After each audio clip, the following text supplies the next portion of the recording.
Today I'm going to give you guys the biggest piece of advice that's going to help you with overcoming rejection in relationships, specifically romantic relationships. And if you have a presence online, you're going to know exactly what I'm talking about.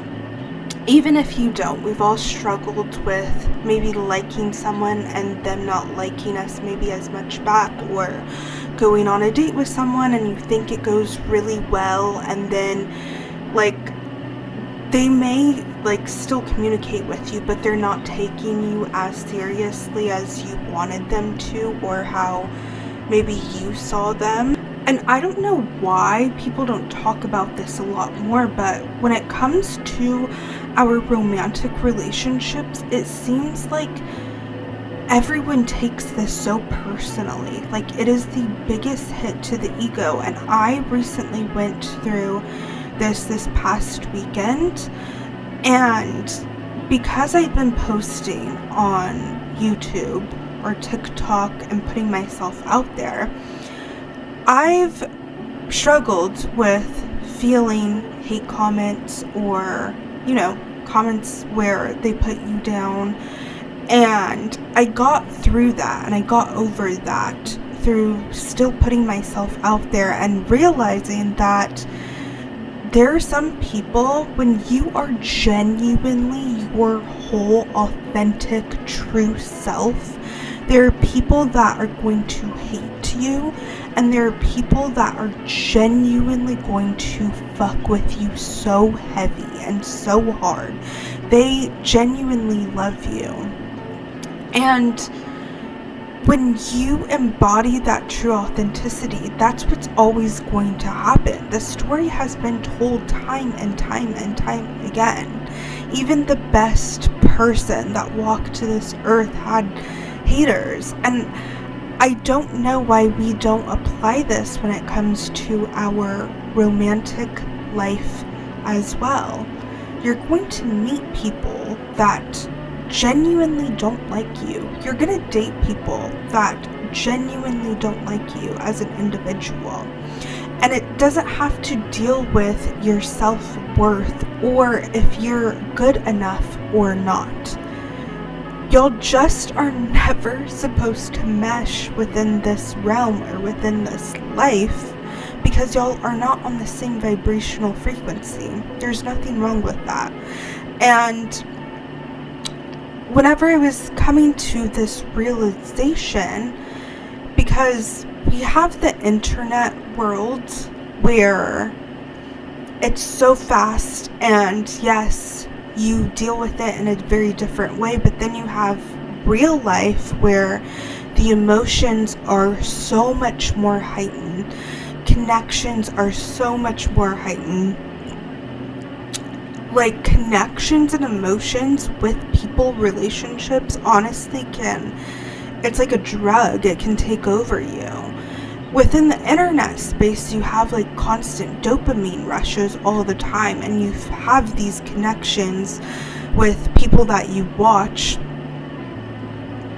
And I was just thinking, oh my God, it clicked to me of why do we take being rejected or hated? And I feel like people should see this more in internet terms when it comes to their real life too. If you saw people that you dated or that you liked, and maybe they weren't giving you the same attention that you wanted or taking you seriously, you should just view them as haters, off of the internet.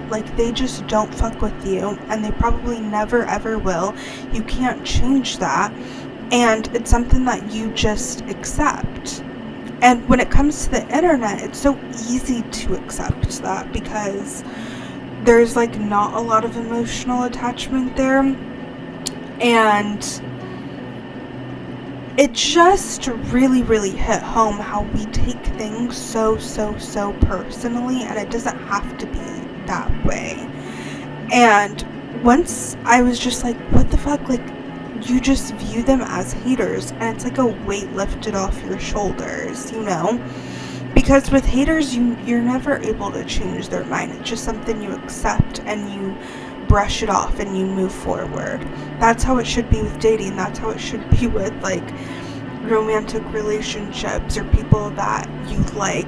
And the thing with the romantic relationships, you're giving into it, or it takes such an emotional toll on you, is because you're trying to receive the validation from the other person. You want them to pick you. You want them to choose you. You want them to eventually change their minds, and it's not going to happen. And that's where we go wrong. And I don't know. I just love the nuances of the internet and the real world, because it all coexists together. Even if you're trying to build confidence, I mean, I have extreme confidence in the real world.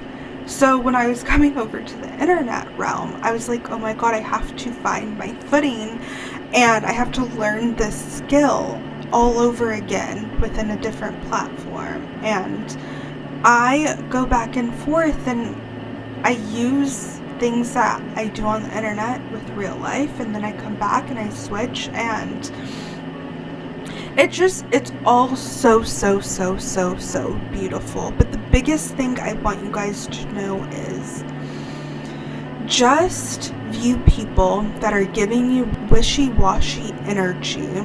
Maybe you want more. Maybe you actually like someone wholeheartedly and you wish they felt the same way towards you. View them as an internet hater. You can't change their mind. There's nothing you can do about it. You just need to accept it and move on. The moment you stop trying to chase or get their validation, I promise you, like, you will feel at peace again.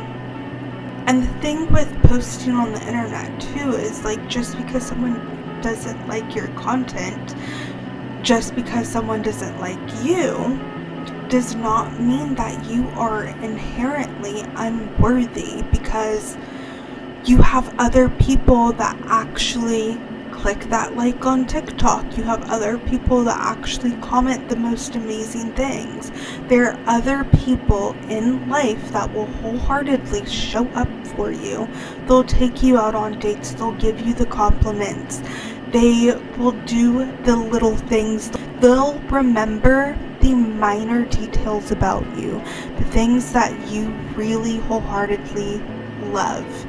And your worth is not defined by how someone else perceives you or views you. So, yes, I'm sending so much love to all of you.